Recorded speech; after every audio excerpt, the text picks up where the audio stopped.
a lot of people have been saying since Sonia aone 5 million anza anambobvera agara pasi. Iyewo ari kuti vanhu vakawanda vari kumubvunza kuti where does she get her money, because she has been traveling a lot. And iye ari kungotiwo ziyai kuti I'm a hustler. Just know that I'm a hustler. Zvimwe zvese hazvinei nemi, but imimi chingoziva kuti Sonia is a hustler. I think the whole of last week she was traveling. She was in China, now Dubai. Sisi vari kunyatsospenda, vari kunyatsooneka kuti aiwa mari iripo. Munoziva Sonia anga ari munhu iyewo kuti anga asinganyanyoita zvemadesigner zvinoitwa naWikinewo izvizvi. Sonia would wear just a normal dress. Hasi munhu iyewo kuti unongochitomona akabata kabhegi kechichi. But this time around musikana akaenda kuFenty, akaenda kuBurberry, and she made sure kuti azvitengera zvinhu zvake ikoko. Zvikanzi we had a what for private clients and we were shopping, we what. Ndikangoti hey, sisi vanenge vakuda kupinda mulevel manje.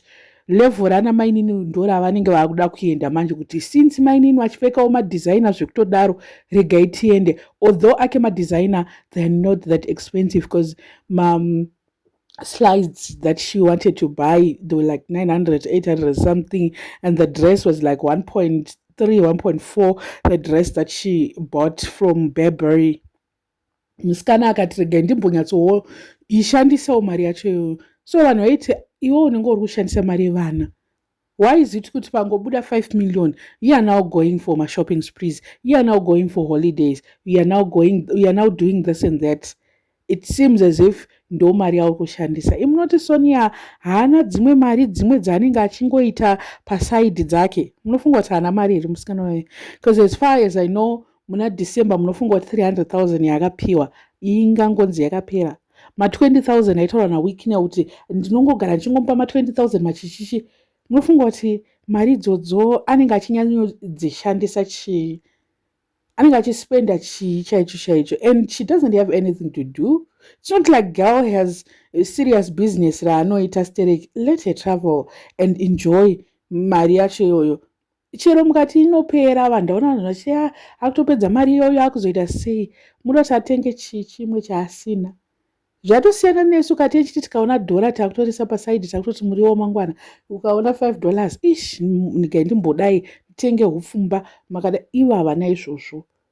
Havatorina zvese zvekunzi he tuma changes tuma 20,000 to them mukuona manje. So I think kuti let's just watch and tombomusiyawo afadai nemari yacho iyo. Munofunga kuti Wikine wamupe mari here musikana wayo? Hapiwe mari here? And she answered people well kuti I'm a hustler. Girl, I'm a hustler. She hustles even kuna Wikine wacho. Handi Wikine waiti hey kangodaiso akutoti maid ndahumba 20,000 ndakumudi kunge like anogara achingomusponsor mari. It's like kuti Wikinewo anenge anongogara. Imofunga kuti Wikinewo haachengete vana vake zvekutodaro here? Iye Sonia pamwe ndiye angatomira kupiwa maintenance yake.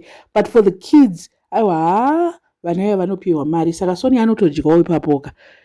Anotodyawo mari nevana yacho iyoyo. Ende mufunga kuti havana here mamwe investments kunenge uchingobudawo mari every week, every day. Anenge atori nekuri kumwena wayo mari. Saka let her enjoy pasina kuti chii, because marriage yakamusafisa asingamboenjoy. Zviri kuita Lulu is enjoying kudarika Sonia.